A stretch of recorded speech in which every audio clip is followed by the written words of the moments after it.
Gold, trusted gold buyers. మీరు తాకట్టు పెట్టిన బంగారాన్ని విడిపించి ఈ రోజు ఉన్న మార్కెట్ ధరకు కొనబడను. ఇప్పుడు ఈ జరిగిన దాంట్లో మీరు చూస్తున్నారు బృహన్ ముంబై కార్పొరేషన్లో కూడా ముంబైలో ఉన్న ప్రజలు చుట్టుపక్కల ఉన్న మిగతా కార్పొరేషన్లు కూడా పన్వేల్, మీరాభాయండర్, నవీ ముంబై, థానే ఈ అన్ని ప్లేసెస్లో except Thane where originally Shinde గారు కాన్స్టిట్యూన్సీ అది ఆయన పట్టు అక్కడ మిగతా మూడిట్లో కూడా బీజేపీ గెలిచారు. అది కాకుండా Pune which is a Sharad Pawar, Ajit Pawar ఏం చెప్తారు వాళ్ళు లేకుండా అక్కడ ఏం చేయలేరు మీరు. Pimpri Chinchwad and Pune. Pimpri Chinchwad is industrial area పూణేది అండ్ పూణే మున్సిపల్ కార్పొరేషన్. ఇది రెండు కూడా బీజేపీ గెలిచారు. నాట్ ఈవెన్ షిండే కూడా లేరు అక్కడ, బీజేపీ గెలిచారు అనమాట. సో బీజేపీ ఏం చేశారంటే ఒక స్టెప్ బై స్టెప్ ప్రాసెస్లో వీళ్ళు ఫస్ట్ షిండేని స్ప్లిట్ చేసి వాళ్ళ వైపు తీసుకొచ్చి ఆయన ఉప ముఖ్యమంత్రి చేసేసారు. ఫడ్నవీస్ గారు అసలు ముఖ్యమంత్రి చేశారు, ఫడ్నవీస్ గారు ఉప ముఖ్యమంత్రిగా అయిపోయారు. అది చాలా పెద్ద ఆయన ఎట్లా అగ్రీ చేశారో తెలియట్లేదు ఆ టైంలో. కానీ అంత సీనియర్ మనిషిని కూడా ఆల్మోస్ట్ ఎందుకంటే 24 సంవత్సరాలు ఆయన పాలిటిక్స్లో వచ్చారు. వాళ్ళ ఫాదర్ ఏమో ఒక ఆర్ఎస్ఎస్ ప్రచారకగా ఉండి నాగ్పూర్ నుంచి ఆయన ఒక వార్డు మెంబర్గా గెలిచిన మనిషి ఆయన. సో అంత ఆ ఫ్యామిలీకి అంత పెద్ద లాయల్టీ ఉంది ఆర్ఎస్ఎస్తో. కానీ ఈయన అంత ఆర్ఎస్ఎస్ మనిషి కాదు, కానీ హీ వాజ్ స్టిల్ శాఖా పర్సన్.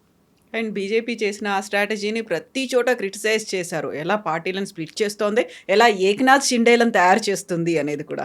మీరు కర్ణాటకలో ఒక టైంలో జేడిఎస్ అండ్ కాంగ్రెసే ఉండే, బీజేపీ లేకుండా 20 సంవత్సరాల ముందు. ఇప్పుడు చూడండి జేడిఎస్ ఎక్కడున్నారు. ఇప్పుడు ఒక మండ్యా పార్టీ నుంచి నాన్ మండ్యా పార్టీ అయిపోయారు. ఇప్పుడు కుమారస్వామిని యూనియన్ గవర్నమెంట్లో తీసుకెళ్లారు, దేవగౌడ్ని పార్లమెంట్లో కూర్చోబెట్టారు, రాజ్యసభలో, అంతే సంగతి.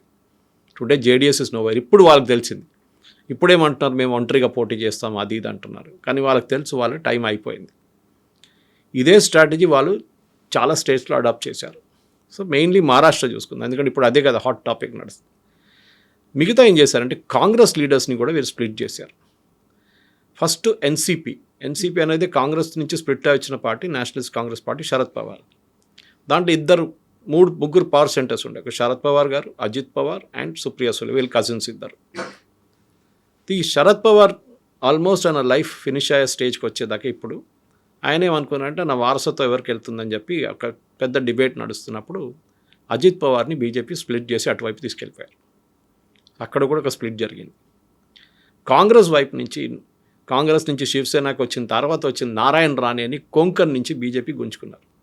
కొంకర్లో ఇప్పుడు కాంగ్రెస్ లేదు, జీరో. రీఖే పాటిల్, బిలాసరావు దిఖే పాటిల్, ఆయన్ని కూడా గుంజుకున్నారు ఒకవైపు నుంచి. ప్రతి చోట బీజేపీ అక్కడక్కడ ఉన్న స్ట్రాంగ్ లీడర్స్ని అందరినీ గుంజుకుంటున్నారు ఒక తర్వాత ఒకరు. స్ట్రాటజీ ఏంటంటే ఒకటి కాంగ్రెస్ని ఫినిష్ చేయడానికి మొత్తం, రెండవది శివసేనాని కూడా స్ప్లిట్ చేసి వాళ్ళని ఒక రీజనల్ పార్టీగా పెట్టుకోవడం, మూడవది శరద్ పవార్ వాళ్ళ పార్టీని ఫినిష్ చేయడం. ఇది మూడిట్లో బీజేపీ ఆల్మోస్ట్ సక్సీడ్ అయ్యారని చెప్పచ్చు. ఇప్పుడు కూడా ఉన్నారు కాంగ్రెస్ వాళ్ళు. ఎక్కడున్నారు? ముంబైలో ముస్లిం ఓట్లు తీసుకొని కాంగ్రెస్ ఉన్నారు. లాతూర్లో గెలిచిన క్రెడిట్ రాహుల్ గాంధీకి వెళ్ళదు, ఎవరికి వెళ్ళదు. That purely stays with the Deshmukh family. Vilasrao Deshmukh ఆ టైంలో ఉన్న దానికనే ఆయనకే అంత ఉంటుంది. అమిత్ దేశ్ముఖ్ ఇప్పుడు పార్టీని చూసుకుంటున్నారు, ఆయన క్రెడిట్లో వస్తుంది. కాంగ్రెస్ పార్టీకి ఏ పరిస్థితుల్లో కూడా వాళ్ళ క్రెడిట్ లేదు దీనికి. అదే టైంలో ముస్లిం ఓట్ని కాంగ్రెస్ ఓపెన్గా అక్నాలెడ్జ్ చేశారు. మాకు ముస్లిం ఓట్లు చాలు. ఇది even Uddhav Thackeray did a mistake. ఆయన కూడా ఈ తప్పు చేశారు. ఏంటి, హిందువులు గౌమూత్ర తాగుతున్నారు, హిందువులు అది చేస్తారని చెప్పాం, కానీ హిందువులందరూ కలిసి వ్యతిరేకంగా ఓటేయడం మొదలుపెట్టారు. దాని తర్వాత వర్స్ థింగ్స్, ఆయన కజిన్ వెళ్ళి మళ్ళీ ఇదే పని చేశాడు. ఏదో ఉద్ధవ్ ఠాక్రే ఇదే చెప్పిన డైలాగ్ని అదే వైపు నుంచి రాజ్ ఠాక్రే కొట్టి హిందూ వ్యతిరేకంగా, అది కాకుండా లుంగి పొంగి రస్మలై ఇదన్నీ చెప్పి హిందువుల అక్కడున్న సౌత్ ఇండియన్స్ వ్యతిరేకంగా మాట్లాడడం మొదలుపెట్టి ఈవెన్ నార్త్ ఇండియన్స్ కూడా. అప్పుడేమైంది, మొత్తం పార్టీ మారిపోయింది. మొత్తం అందరు కలిసి south Indians, north Indians, Gujaratis, ఈ 3 కమ్యూనిటీస్ మీరు చూస్తే నేను అనాలిసిస్లో కూడా హోల్సేల్గా బీజేపీకి ఓటేశారు. కాకుండా బీజేపీకి ఓటేయడం అనేది యాక్చువల్గా బీజేపీకి ఉండేటువంటి ఐడియాలజీని ఎప్పుడో డీవియేట్ అయిపోయింది, దాని నుంచి డైవర్ట్ అయిపోయింది. అంటే పార్టీలను చీల్చడం కాదు, గ్రూపుల్ని ఎంకరేజ్ చేస్తోంది, ఎవరైతే వాళ్ళతో ఉంటారో ఫ్యామిలీని స్ప్లిట్ చేయడం, ఇవన్నీ చేయడం అనేది కోర్ బీజేపీ ఐడియాలజీ ఏదైతే ఉందో అదంతా ఎప్పుడో పోయింది. కేవలం పవర్ పాలిటిక్స్ మాత్రమే బీజేపీ చేస్తోంది. ఇప్పుడు దీన్ని సెలబ్రేట్ చేసుకోవాల్సినటువంటి పని ఏముంది అనే ఒక మాట ఉంది కదా. పార్టీ విత్ డిఫరెన్స్ అని చెప్పి వచ్చారు బీజేపీ ఫస్ట్. కానీ వాళ్ళకు కూడా తెలిసిపోయింది కొన్ని చోట్లలో పార్టీ విత్ డిఫరెన్స్ ఉండలేరు వాళ్ళని చెప్పి. వాళ్ళు ముందుకు రావాలంటే, వాళ్ళు పెరగాలంటే డెఫినెట్గా ఇట్లాంటి పాలిటిక్స్ ఆడాలని వాళ్ళకి చాలా క్లియర్గా తెలిసిపోయింది. ఇప్పుడు మీరు జేడీయూ చూడండి బీహార్లో, అక్కడ బీజేపీకి ఎక్కువ సీట్లు వచ్చినా కానీ నితీష్ కుమార్నే ముఖ్యమంత్రిగా పెట్టుకుంటారు. ఆయన బహుశా ఇంకొక టర్మ్ ఉంటారు మ్యాక్సిమం, దాని తర్వాత ఆయన ఉండరు, పార్టీ కూడా ఉండదు. బీజేపీ హోల్సేల్గా టేక్ ఓవర్ చేసుకుంటారు బీహార్లో కూడా. చిరాగ్ పాస్వాన్ని నెంబర్ 2గా పెట్టుకొని ఆయన్ని ఎంకరేజ్ చేస్తారు. ఇది ప్రతి చోట్ల చేస్తుంది. ఎందుకంటే బీజేపీ ఒక టైంలో 184 సీట్లు పడిన బీజేపీ లోక్సభలో అద్వానీ గారి టైం నుంచి 2014 వచ్చేదాకా వాళ్ళ ఓన్ మెజారిటీ వచ్చి, దాని తర్వాత నెక్స్ట్ టైం 2019 కూడా వాళ్ళ ఓన్ మెజారిటీ 300 సీట్ల కన్నా ఎక్కువ తీసుకున్న పార్టీకి ఇప్పుడు తెలిసిపోయింది ఏంటంటే 2-3 స్టేట్స్ ఉన్నాయి వాళ్ళు గ్రో కావాలంటే, చాలా పెద్ద స్టేట్స్. ఒకటి మహారాష్ట్ర, ఒకటి ఉత్తరప్రదేశ్. లాస్ట్ టైం ఈ రిజల్ట్లో 240 వచ్చిన ఆగిన మెయిన్ రీజన్ ఈ 2 స్టేట్లలో బీజేపీ కౌంట్ పడిపోయింది, సీట్లు తక్కువ పడ్డది అక్కడ. ఈసారి వాళ్ళకి చాలా క్లియర్గా తెలిసిపోయింది మహారాష్ట్రలో కంప్లీట్గా డామినేట్ చేయాలంటే శివసేన, నేను చెప్పినట్లు శివసేనాని ఫినిష్ చేసేసేయాలి. ఒకటి వాళ్ళ వైపు ఉన్న వాళ్ళ ఓట్లు తీసుకొచ్చేసేయాలి. అది కాకుండా కాంగ్రెస్ని ఎక్కడా లేకుండా అక్కడ దిక్కు లేకుండా చేసేసేయాలి. మూడవది ఫ్రెండ్లీగా ఉన్న పార్టీస్ని తర్వాత మన వైపు తీసుకురావాలని చెప్పి అది కూడా వాళ్ళు చేస్తున్నారు. కాంగ్రెస్ లీడర్స్ని అందరూ గుంజుకున్నారు. ఇప్పుడు జరుగుతుంది అదే. ఇప్పుడు మీరు అనలైజ్ చేస్తే మీరు నాగ్పూర్ తీసుకోండి, 3వ బీజేపీ రిటైన్ చేయడం, హోల్సేల్గా రిటైన్ చేసుకున్నారు. కానీ దీనికన్నా ముందు జరిగిన ఒక ఎలక్షన్లో నాగ్పూర్ నుంచి బీజేపీ అసెంబ్లీలోనూ లోక్సభ నాకు గుర్తులేదు కానీ ఓడిపోయారు అక్కడి నుంచి. మీరు క్వశ్చన్ ప్రశ్న అడగొచ్చు, అట్లా జరిగింది, ఇది ఎట్లా జరుగుతుంది అనేది. లోకల్ బాడీ ఎలక్షన్స్ అనే లోకల్ ఇష్యూస్ మీద ఉంటుంది, డ్రైనేజ్ కానీ, నీళ్ళు కానీ, ఎలక్ట్రిసిటీ సప్లై కానీ. ఎందుకంటే ముంబైలో మీరు చూస్తుంటే స్పెసిఫిక్లీ ముంబైలో అక్కడ చాలా మటుకు మాస్ ట్రాన్సిట్ వాళ్ళ చాలా పెద్ద ప్రాబ్లం. ఒక చోట నుంచి ఒక చోటుకి వెళ్ళాలంటే లోకల్ ట్రైన్ మీద డిపెండ్ అవుతారు వాళ్ళు, BST బస్సెస్ మీద డిపెండ్ అవుతారు.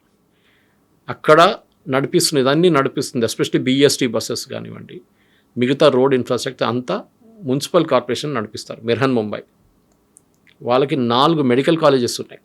చెప్పండి భారతదేశంలో ఎక్కడైనా ఏ మున్సిపల్ కార్పొరేషన్ అయినా మెడికల్ కాలేజ్ నడిపిస్తారా? వాళ్ళకుంది. అది కాకుండా 6 మెడికల్ హాస్పిటల్స్ ఉన్నాయి, 4 స్పెషలైజ్డ్ హాస్పిటల్స్ ఉన్నాయి. ఇదన్నీ నడిపిస్తున్నప్పుడు న్యాచురల్లీ మీ ప్రెజెన్స్ ఆ గ్రౌండ్ లెవెల్ దాకా వెళ్తుంది. కవిత గారు, మీరు ఇంపాక్ట్ క్రియేట్ చేయగలుగుతారు. ఇక్కడ ఏంటి మన దగ్గర ఏంటి మ్యాక్సిమం వాడు రోడ్డు బాగాలేదు, నీళ్ళు రావట్లేదు, కరెంట్ సరఫరా బాగాలేకుంటే వాడు ట్రాన్స్కో చెప్తాడు, లేకుంటే నీళ్ళు రాకపోతే సివరేజ్ ప్రాబ్లం ఉంటే హైదరాబాద్ మెట్రో అంటారు. వాళ్ళ రెస్పాన్సిబిలిటీ ఏం లేదు GHMCకి. ఈవెన్ మీరు మా ఇంటి పక్కన పేమెంట్ మొత్తం చేసేసారు, కబ్జా చేశారంటే కూడా వాళ్ళు ఇంకెవరో తల మీద పెట్టేస్తారు, అది ట్రాఫిక్ పోలీసు వాళ్ళ మీద పెట్టేస్తారు, రెస్పాన్సిబిలిటీ లేదు. సో మహారాష్ట్రలో జరిగిన ఈ ఎన్నికల్లో ఈసారి చూస్తుంది ఏంటంటే డెవలప్మెంట్ మాకు కావాలని చెప్పి ప్రజలు ఓటేశారు. దాంట్లో చాలా క్లారిటీ ఉంది దాంట్లో. ఎందుకంటే లేకుంటే ఎప్పుడో మరాఠా ఓట్సే గెలవాలి కదా బొంబాయిలో, కాదు వాళ్ళకు కూడా వచ్చినాయి అనుకోండి, 60+ సీట్లు వచ్చాయి, 69 దాకా వచ్చింది. కానీ ద అదర్స్ ఆర్ ఓటెడ్, మిగతా వాళ్ళు 227 సీట్లు, మిగతా ఓట్లు అందరూ అగేన్స్ట్ పోయిందన్నమాట వాళ్ళు. Coastal road, Mumbai metro, bullet train, అది కాకుండా అక్కడున్న మిగతా రోడ్ ఇన్ఫ్రాస్ట్రక్చర్ని డెవలప్ చేయడం, ఇంప్రూవ్ చేయడంలో కూడా చాలా మటుకు వీళ్ళు లాస్ట్ 2-3 సంవత్సరాల నుంచి డెఫినెట్గా పనిచేస్తారు, లేదని చెప్పలేము. షిండే గారు నిన్న కూడా విన్నారు, నెక్స్ట్ ఏప్రిల్ దాకా మొత్తం ముంబై రోడ్లు మ్యాక్సిమం కాంక్రిటైజ్ చేసేస్తాం, సో దాని తర్వాత మీకు పాట్ హోల్ ప్రాబ్లం ఉండదు. కానీ ముంబై లాంటి ఒక సిటీలో ఎందుకంటే అట్లా గ్రో అవుతుంది, అది చాలా మటుకు సబర్బ్స్ దాకా వెళ్ళిపోయారు, సబర్బ్స్ నుంచి ఇంకా బయటికి వెళ్ళిపోయారు. డెవలప్మెంట్ అనేది చాలా ఇంపార్టెంట్. ఇప్పుడు మన దగ్గర కూడా అడగొచ్చు, మనం GHMCలో మనం ఏం తప్పు చేస్తున్నాం. అదే టైంలో మిగతా సిటీస్లో we have to go to Pune అనేది ఇంకా ముందు కూడా చెప్పాను, అది పవర్ ఫ్యామిలీ ఇది ఉండే, కంప్లీట్ వాళ్ళ పట్టు ఉండే, అక్కడ కంప్లీట్ ఎట్లా వైప్అవుట్ అయిపోయారు. ఇప్పుడు కూడా నేను ఐ కెనాట్ మేక్అవుట్. నేను అక్కడ పూణేలో ఉన్న కొంతమంది ఫ్రెండ్స్ దగ్గర అడిగాను, ఎంత కోపమా పవర్ ఫ్యామిలీ వ్యతిరేకంగా? కాదు, వాళ్ళు ఏమంటున్నారంటే మాకు డెవలప్మెంట్ కావాలి. వాళ్ళకి తెలిసిపోయింది Modi, Fadnavis and next local level corporate, వీళ్ళు ముగ్గురు కలిస్తే మాకు డెవలప్మెంట్ జరుగుతుంది. అందుకే ఇప్పుడు ట్రిపుల్ ఇంజన్ సర్కార్ అనేది వచ్చింది. ఎగ్జాక్ట్లీ. నేను ఇవాళ వస్తే ముందు ఒక వీడియో చూస్తున్నాను, బెంగళూరులో నడుస్తున్న మెట్రో వర్క్ ఆగిపోయింది, ల్యాండ్ అక్విజిషన్, ల్యాండ్ కబ్జా, చాలా ఇష్యూస్ ఉన్నాయి. స్టేట్ గవర్నమెంట్కి ఇంట్రెస్ట్ లేదు.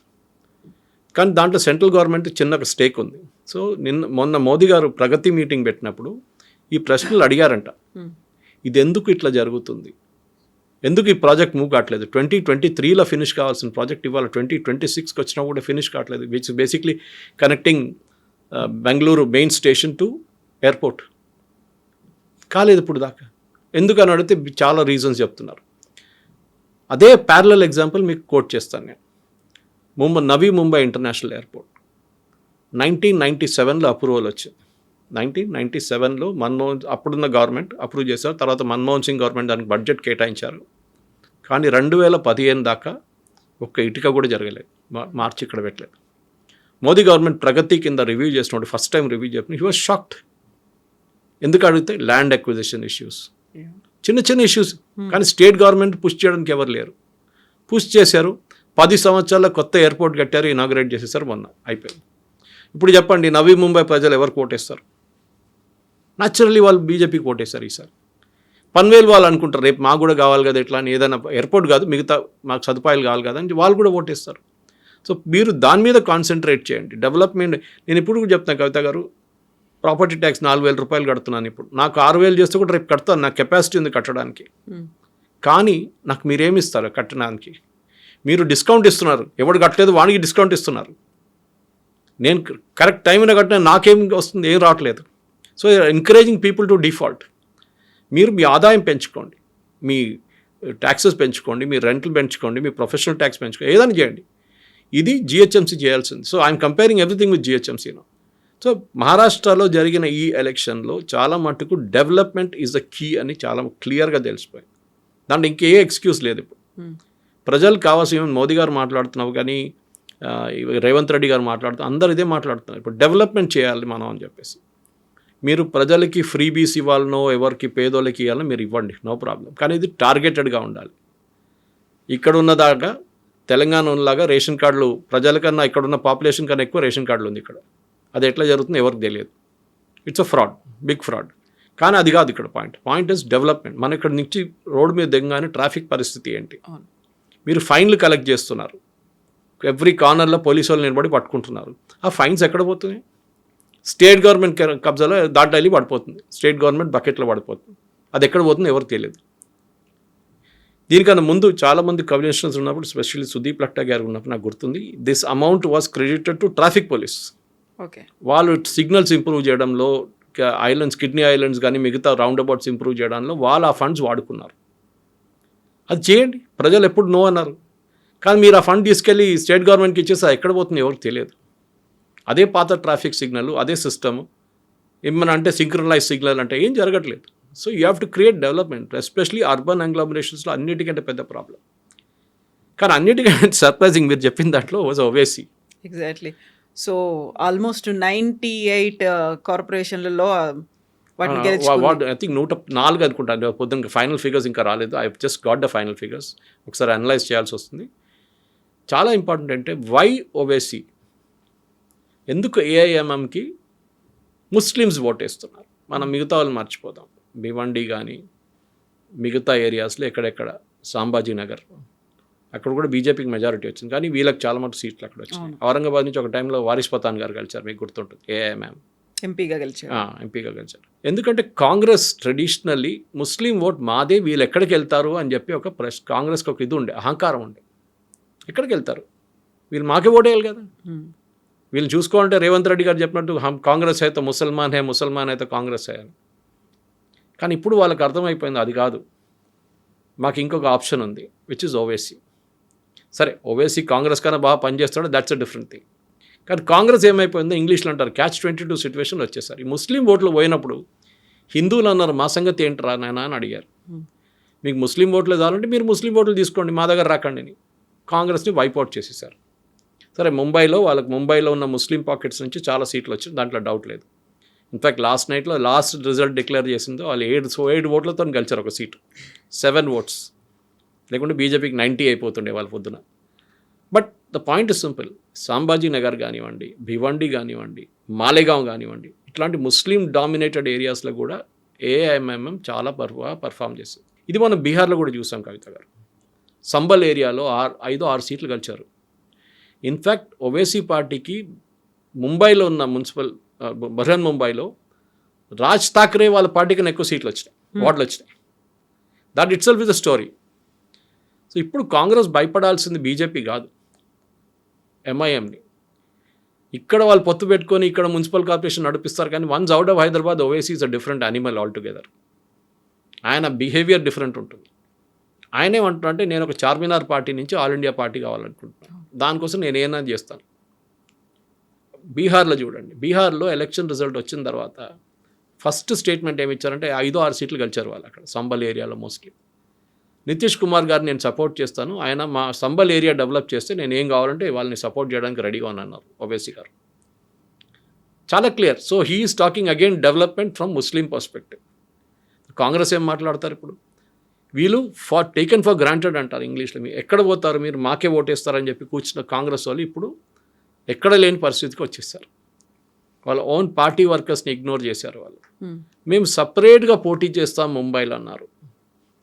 ఎందుకు? రాజ్ ఠాక్రేతో చేయగలిగితే మాకు ప్రాబ్లం అవుతుంది నార్త్ ఇండియాలో. ఎందుకని నేను పొద్దున్న లేవగానే Raj Thackeray North Indians criticize చేస్తారు, సౌత్ ఇండియన్స్ క్రిటిసైజ్ చేస్తాడు, మాకు అక్కడ పడే ఓట్లు కూడా మాకు పోతుంది రేపు అని చెప్పి భయం ఉండే వీళ్ళకి. సెకండ్, కాంగ్రెస్కి అదే అఖిలేష్ యాదవ్ గారు చెప్పినట్టు ఫుల్ టైం పార్టీకి యాక్టివిటీ లేదు. వాళ్ళకి 9 to 5 పని చేస్తారు వాళ్ళు. ఫుల్ టైం పని చేయాల్సింది. అగ్రెసివ్. ఒక పాలిటిక్స్ అంటే పార్ట్ టైం జాబ్ కాదు. నిన్న బహుశా చెప్పానో లేదో గుర్తులేదు నాకు, కానీ ఉద్ధవ్ ఠాక్రే ఫడ్నవీస్ గారు 33 పబ్లిక్ మీటింగ్ అడ్రస్ చేశారు. I think I told you yesterday.